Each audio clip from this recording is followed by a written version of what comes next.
Hello everyone, I hope you all are doing well. Welcome to the channel. तो हमने शुरू किया था सभी लेसन्स के एमसीक्यूज सॉल्व करना। ठीक है, सभी लेसन्स के हमने एमसीक्यूज करना सॉल्व किया था और पहले वीडियो में हमने पहले की 3 लेसन्स के सभी एक्सपेक्टेड एमसीक्यूज सॉल्व कर लिए थे और उसको अच्छे से समझ लिए थे। तो आज हम सॉल्व करेंगे एमसीक्यूज 4th और 5th चैप्टर के। ठीक है, सबसे पहले हम 4th चैप्टर से शुरू करते हैं, एनवायरमेंटल मैनेजमेंट से। ठीक है, तो अभी यहाँ पर आप देख लीजिए, फर्स्ट क्वेश्चन है आपके पास। Okay, first question, dash is a chemical factor of abiotic components. Abiotic components का केमिकल फैक्टर क्या होता है? तो इस चैप्टर में जो है ज़्यादा कुछ समझने का कुछ भी नहीं है। इस चैप्टर में सब कुछ आपको लर्न करना होता है। सारे जो फैक्ट्स है सभी कुछ, उन सभी को आपको लर्न कर लेना है, तब जाके आप सभी एमसीक्यूज इस चैप्टर के, ये 2 चैप्टर्स जो भी है आपके, टूवर्ड्स ग्रीन एनर्जी और एनवायरमेंटल मैनेजमेंट, दोनों भी चैप्टर बहुत ज़्यादा थेरोटिकल चैप्टर्स है, बहुत फैक्चुअल चैप्टर्स है ये। तो इसमें आपको सब कुछ लर्न करना पड़ेगा। इसमें समझने वाली कोई बात नहीं है, सारे कुछ फैक्ट्स हैं जो कि आपको लर्न करना है और फिर सॉल्व करना है। फाइन, तो यहाँ पर जो फर्स्ट क्वेश्चन आ जाएगा, dash is a chemical factor of abiotic components. तो इसका आंसर क्या आ जाता है आपके पास? न्यूट्रिएंट्स। ठीक है, न्यूट्रिएंट्स क्या होता है? केमिकल फैक्टर्स होते हैं एबायोटिक कंपोनेंट्स के। ठीक है, द सेकंड क्वेश्चन देखिए, second is dash is an organic compound of abiotic components. Organic compound क्या होता है? एबायोटिक कंपोनेंट्स के। ठीक है, तो सबसे यहाँ पे आपको ऑप्शन से ही आपको समझ में आ जाएगा। यहाँ पर किसके बारे में पूछ रहे हैं? ऑर्गेनिक कंपाउंड के बारे में पूछ रहे हैं। तो ऑक्सीजन ऑर्गेनिक कंपाउंड तो हो ही नहीं सकता। ठीक है, सोडियम भी ऑर्गेनिक कंपाउंड नहीं है, आयरन भी, ये सारे क्या है? इनऑर्गेनिक कंपाउंड्स है। आपके ऑप्शन में सबसे मेन सिर्फ एक ही ऑर्गेनिक कंपाउंड है जो कि है प्रोटीन्स, तो जिसको आपको मार्क करना होगा। ठीक है, अभी नेक्स्ट क्वेश्चन में आपको क्या पूछ रहे हैं? Dash is a rare species. Rare species क्या होता है? जितने भी रेयर स्पीशीज है, एंडेंजर्ड स्पीशीज है, इनडिटर्मिनेट स्पीशीज है, इन सभी के एग्जाम्पल्स आप लर्न कर लीजिए, बहुत ही इंपॉर्टेंट है। ये जो एग्जाम्पल्स हैं ये आपको एज अ एमसीक्यूज भी आपको आ सकते हैं, या फिर एज आपको ऑड वन आउट। ठीक है, ऑड वन आउट के जो क्वेश्चंस होते हैं उस प्रकार भी आपको ये वाले क्वेश्चंस आ सकते हैं, जिसमें आपको रेयर स्पीशीज, इंडिटरमिनेट स्पीशीज या फिर एंडेंजर्ड स्पीशीज के एग्जाम्पल आपको लर्न करना बहुत इंपॉर्टेंट हो जाता है। ठीक है, तो यहाँ पर आपको क्या, किसके बारे में पूछ रहे हैं? रेयर स्पीशीज के बारे में पूछ रहे हैं। और रेयर स्पीशीज का एग्जाम्पल क्या आ जाता है आपके पास? यस, मस्क डियर जो है ये एक रेयर स्पीशीज है। ठीक है,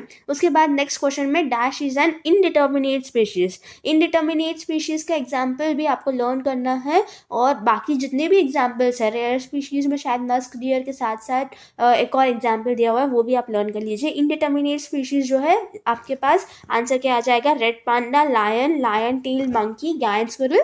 तो इसका आंसर आ जाता है गायन स्क्विरल। ये बहुत सारे बच्चे छोड़ देते हैं, एग्जाम्पल्स लर्न नहीं हो पाते हैं और फिर वो छोड़ देते हैं। अगर एग्जाम्पल्स भी लर्न नहीं हो रहा है तो ये जो एमसीक्यूज यहाँ पर है वो आप लर्न कर लीजिए, ये बहुत इंपॉर्टेंट एमसीक्यूज है और एक्सपेक्टेड है। ठीक है, तो ये आप लर्न कर लीजिए।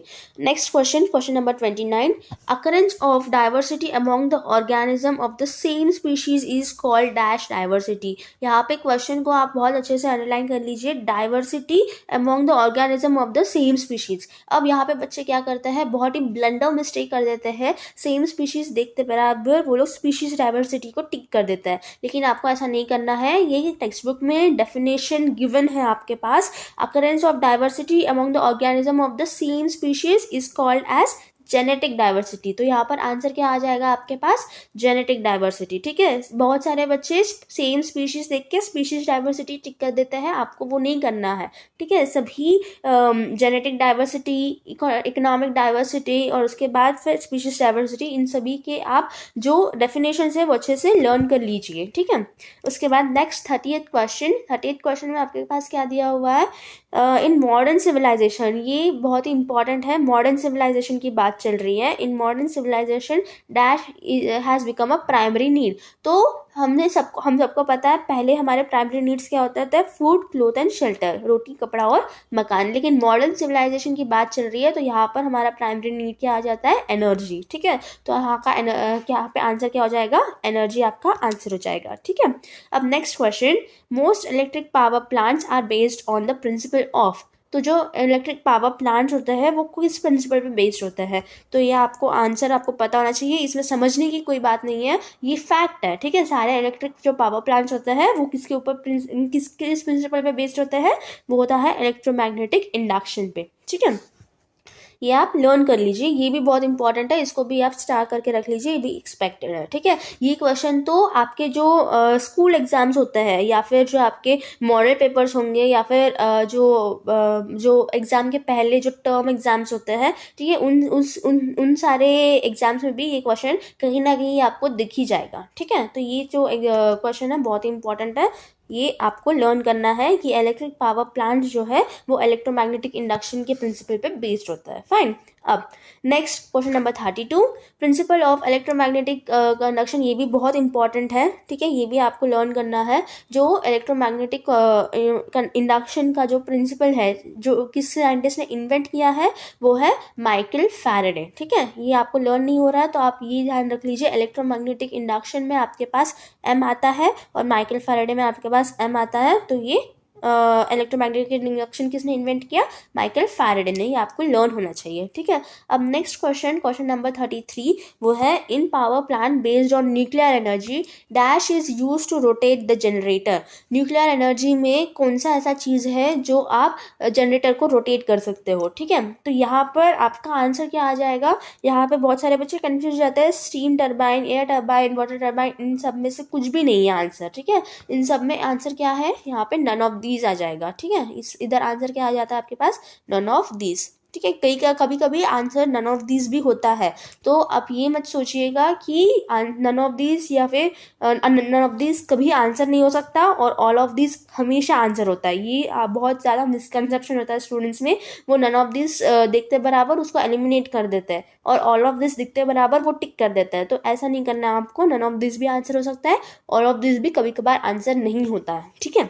अब next question number 34, when neutrons when neutrons are bombarded on the atom of uranium dash neutrons generated in this process। जब एक न्यूट्रॉन आके यूरेनियम के एटम पे बम्बार्ड हो जाता है, लग जाता है, तो उसमें उस प्रोसेस में कितने न्यूट्रॉन्स जनरेट होते हैं, तो ये यहाँ पर आपको ये याद रखना है। ये हम क्वेश्चन, ये जो चैप्टर है ये अब आ गए हैं हम चैप्टर नंबर 5th पे, ठीक है, टूवर्ड्स ग्रीन एनर्जी पे, ठीक है। ये चैप्टर नंबर 5 का क्वेश्चन है, मैंने पहले ही आपको बताया है, अगर आप क्वेश्चन देखते बराबर चैप्टर को समझ पा रहे हो, चैप्टर को आइडेंटिफाई कर पा रहे हो, आपको ये समझ में आ जा रहा है कि कौन से चैप्टर का वो पर्टिकुलर क्वेश्चन है, तो इसका मतलब आपकी जो प्रिपरेशन है वो एकदम सही चल रही है, ठीक है। अब when neutron is bombarded in the atom of uranium, अगर कोई भी न्यूट्रॉन को आप यूरेनियम के एटम पे बम्बार्ड करते हो तो उस प्रोसेस में कितने न्यूट्रॉन्स रिलीज होते हैं, तो ये आपको याद रखना है। उस प्रोसेस में आपको 3 neutrons as a result, as a product मिलेंगे, ठीक है।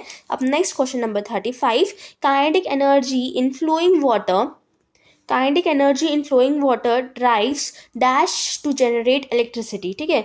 जब फ्लोइंग वाटर होता है, बहता पानी में जो काइनेटिक एनर्जी होता है वो किस वजह से जनरेट होता है, किस वजह से वो इलेक्ट्रिसिटी जनरेट कर पाता है, तो इसका आंसर हो जाता है आपके पास टर्बाइंस, ठीक है। सबसे पहली बात, वाटर मिल्स को तो आप वैसे ही नेग्लेक्ट कर दीजिए, वाटर मिल जैसा कुछ चीज़ ही नहीं होता, ठीक है।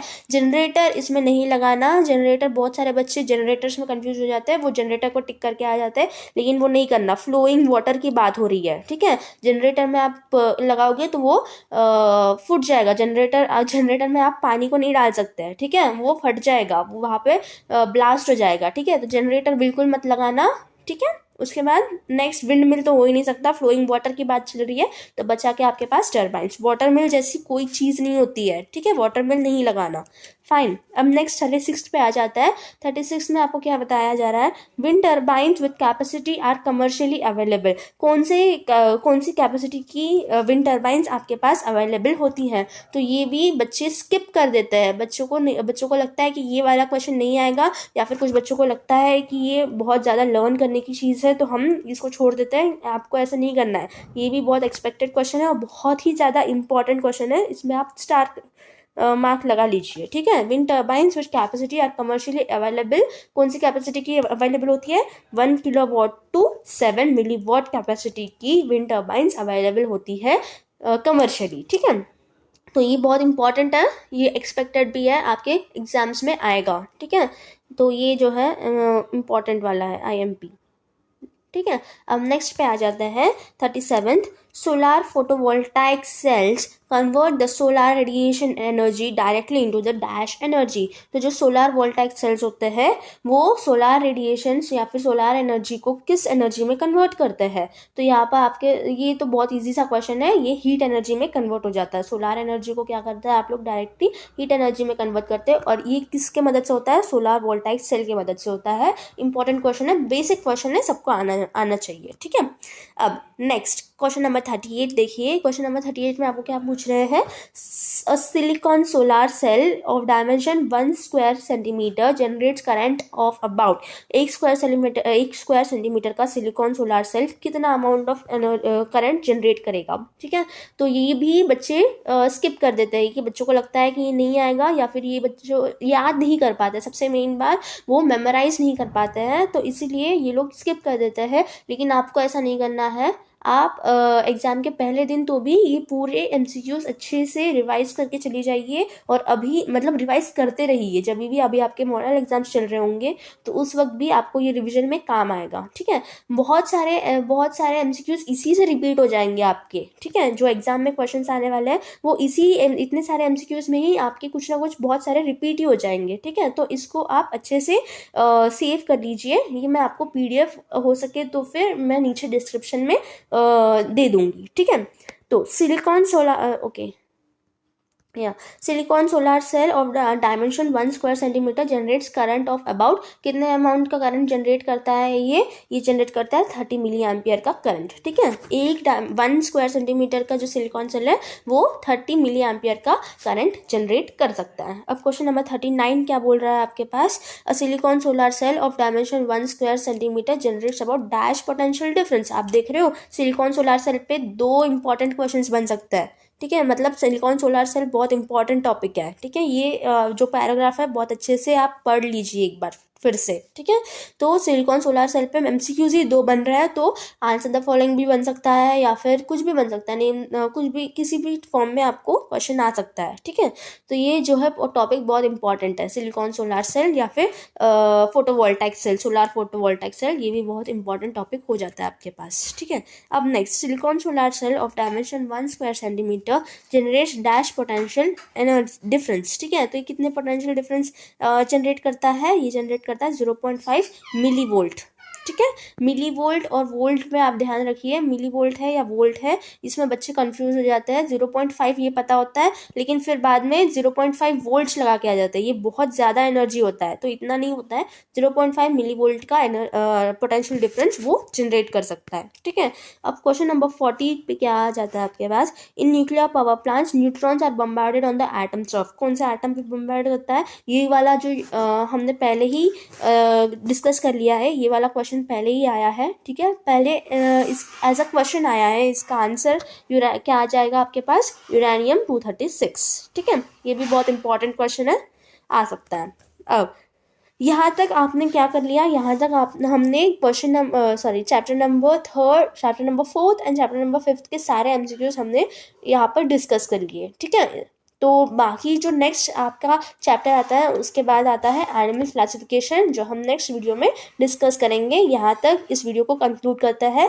आप ये सारे जो भी इम्पॉर्टेंट एमसीक्यूज है उस सबको एक बार रिवाइज कर लीजिए, ठीक है। और इन सबको आपके टेक्स्ट बुक में एक बार नोट कर लीजिए या फिर अंडरलाइन कर लीजिए, ताकि एग्ज़ाम के दिन ये सारे एमसीक्यूज, ये जितने भी इम्पॉर्टेंट ये हैं, जैसे कि ये विंड टर्बाइंस वाला हो गया, ठीक है। वाटर मिल्स, ये बच्चे यहाँ पर जनरेटर लगा देते हैं, ये आपको नहीं करना है, ठीक है। ये सारे जो भी है ये सब बहुत इंपॉर्टेंट है।